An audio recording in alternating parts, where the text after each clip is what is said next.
السلام علیکم ورحمۃ اللہ وبرکاتہ۔ سب سے پہلی بات تو یہ سمجھیں کہ عقیدہ انسان کے ایمان اور اسلام کے لیے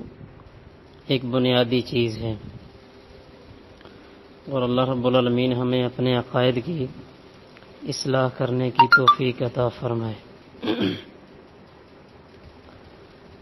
رہا یہ مسئلہ کہ اللہ کے رسول صلی اللہ علیہ وسلم کو غیب کا علم تھا،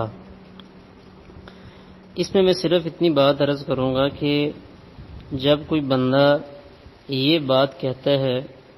کہ اللہ کے نبی صلی اللہ علیہ وسلم کو کلی طور پہ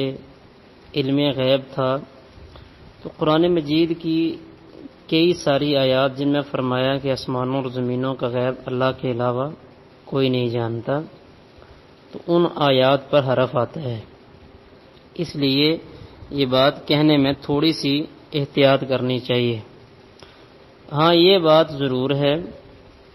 یہ بات کہنی چاہیے کہ اللہ کے رسول صلی اللہ علیہ وسلم کو غیب کی جو بات اللہ رب العالمین نے بتائی وہ اللہ کے رسول صلی اللہ علیہ وسلم کو پتہ تھی، اور جو اللہ رب العالمین نے نہیں بتائی وہ اللہ کے رسول صلی اللہ علیہ وسلم کو پتہ نہیں تھی۔ یہ عقیدہ ہے۔ جب کوئی بندہ یہ کہتا ہے نا کہ اللہ کے نبی صلی اللہ علیہ وسلم یعنی سب کچھ اللہ کے رسول صلی اللہ علیہ وسلم کو پتہ تھا، تو یہ بات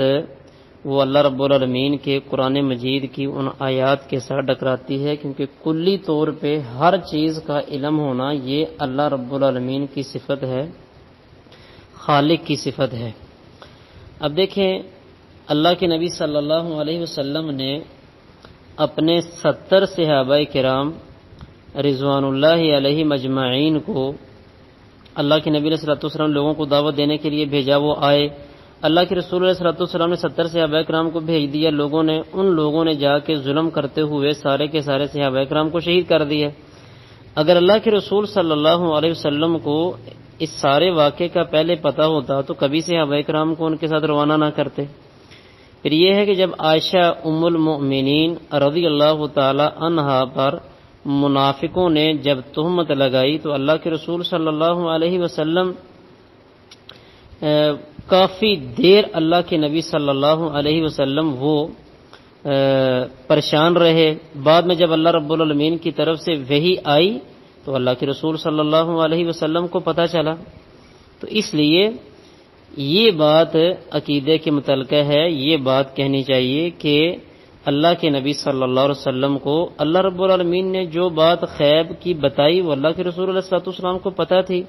لیکن جو بات اللہ رب العالمین نے نہیں بتائی تو وہ اللہ کے رسول صلی اللہ علیہ وسلم کے علم میں اس وقت تک نہیں آئی جب تک اللہ رب العالمین نے نہیں بتائی۔ دوسری گزارش یہ ہے کہ اللہ کے نبی صلی اللہ علیہ وسلم جیسا اس دنیا میں اللہ رب العالمین کے بعد کوئی نہیں ہے۔ بہت سارے لوگ یہ سمجھتے ہیں کہ شاید اگر ہم نے یہ کہہ دیا نا کہ اللہ کے نبی صلی اللہ علیہ وسلم کو غیب کا علم کلی طور پہ نہیں تھا تو یہ توہین ہو جائے گی۔ یہ اللہ کے نبی صلی اللہ علیہ وسلم کی توہین نہیں ہے، بلکہ جو اللہ رب العالمین نے بیان فرمایا یا اللہ کے رسول صلی اللہ علیہ وسلم نے بیان فرمایا یہ تو وہی بات ہے، تو اس لیے اس میں احتیاط کرنی چاہیے۔ اگلا مسئلہ یہ ہے کہ اب دیکھیں اللہ کے نبی علیہ الصلوۃ والسلام نے خود اسی لیے یہ بات ارشاد فرمائی تھی کہ جس طرح عیسائیوں نے عیسیٰ ابن مریم ان کی تعریف میں جس طرح مبالغہ کیا تو فرمایا لا تطرونی، فرمایا تم میری اس میں تعریف میں اس قدر مبالغہ نہ کرنا۔ اور پھر آپ نے جو حدیث بیان کی ہے سنن ترمذی کے حوالے سے، تو میں صرف اس کے بارے میں اتنی گزارش کروں گا کہ یہ جو روایت آپ نے بیان کی ہے اس میں جو معنی اور مفہوم آپ نے بیان کیا ہے اسی معنی اور مفہوم کی روایت سنن ترمذی سے اس کا حدیث نمبر اگر ہو جائے تو وہ بھیج دیں، اگر حدیث نمبر بالفرض نہیں ہے تو کم از کم اس کی عربی عبارت اگر ہو جائے تو وہ بھیج دیں، اگر عربی عبارت بھی نہیں ہو سکتی تو کم از کم اس کی جو اردو عبارت ہے اس کا ترجمہ اگر کسی نے کیا ہوا ہے تو وہ سنن ترمذی والا جو ترجمہ وہ بھیجیں۔ اللہ تعالیٰ آپ کو جزائے خیر عطا فرمائے۔ السلام علیکم ورحمۃ اللہ وبرکاتہ۔